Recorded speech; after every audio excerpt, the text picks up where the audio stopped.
Biosecurity is the protection of the economy, environment, and community from the negative impacts of pests and diseases, weeds, and contaminants.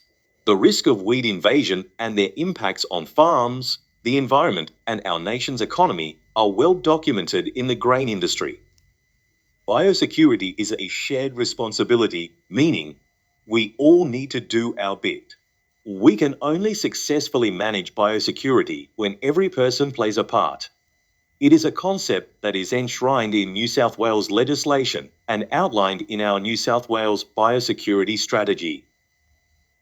Being biosecure means that you take steps to prevent pests, diseases, and weeds from entering New South Wales and spreading to new areas. Keep an eye out for animal pests, weeds, and signs of disease. Report anything unusual to the Department of Primary Industries and Regional Development or your local Land Services Biosecurity Officer. Participate where you can in these matters.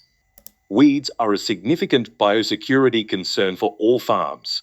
They rob moisture and fertilizer from crops, reduce the carrying capacity of pastures, and cost producers time and money to control.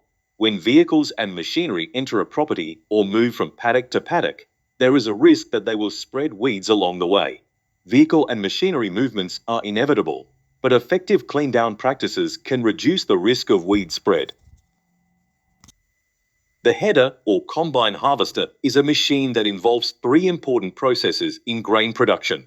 These include reaping, which is the cutting of the plant that has grown the ripened grains from the ground; threshing, which is separating the seed head from the stalks; winnowing, which is separating the chaff, straw, and other unwanted materials from the grain through a series of fans and sieves and shaking processes. The grain is then transported to the grain tank at the top of the harvester via a series of augers and elevators. Understanding these processes and where they occur in the harvester helps us to know where to look for weed seeds and other contaminants that may have been collected during the harvesting process. When inspecting and cleaning your harvester, ensure it is parked on level ground that is isolated from other moving machines, waterways, and sensitive areas. Run the machine at 3/4 to near full engine revs for a period of 3 to 5 minutes, allowing all plant material that may still be partially processed to travel through the sections of the harvester. Now disengage the levers for the cutting front and threshing. Ensure that the engine is off and keys are removed from the ignition switch so that accidental starting of the machine is not possible.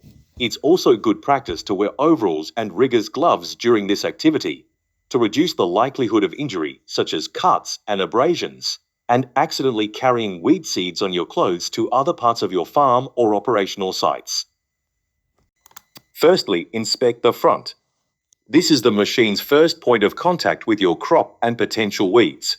Check all knife sections on the cutter bar, the reel and its fingers, and feed across augers or draper belts to ensure they are free of plant parts, which for all we know could be high-priority weeds that you did not identify being in the crop. Then check all drive shafts, V-belts, gearbox mounts, and bearing assemblies on the comb that may have collected weed organic material as it passes through the crop. These areas all possess pinch points that can collect plant matter during their normal operations.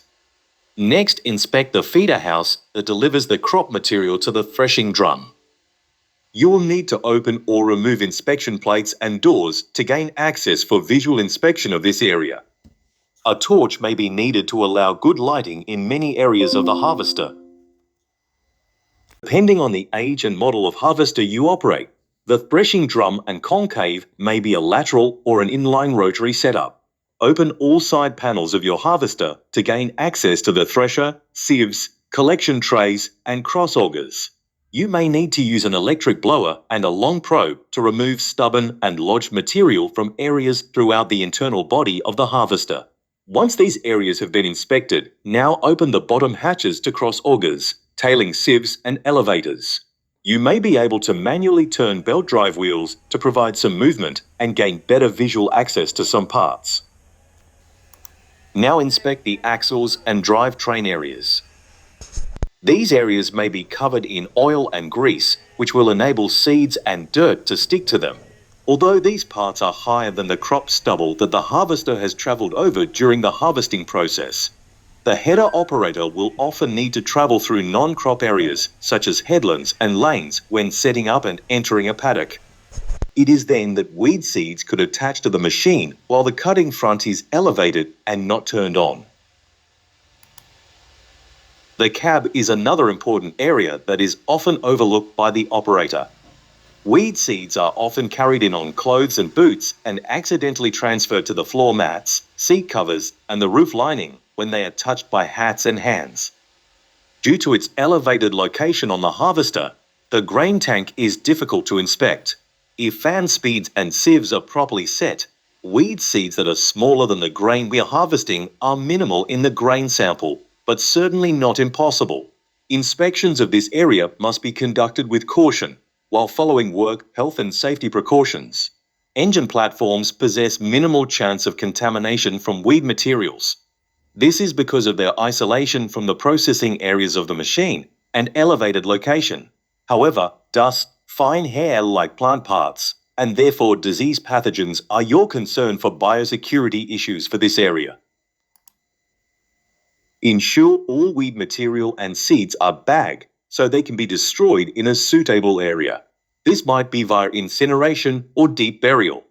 Any suspected occurrence of Parthenium weed or other prohibited matter must be isolated and immediately reported to a biosecurity officer from your local council, local land services, or New South Wales Department of Primary Industries and Regional Development.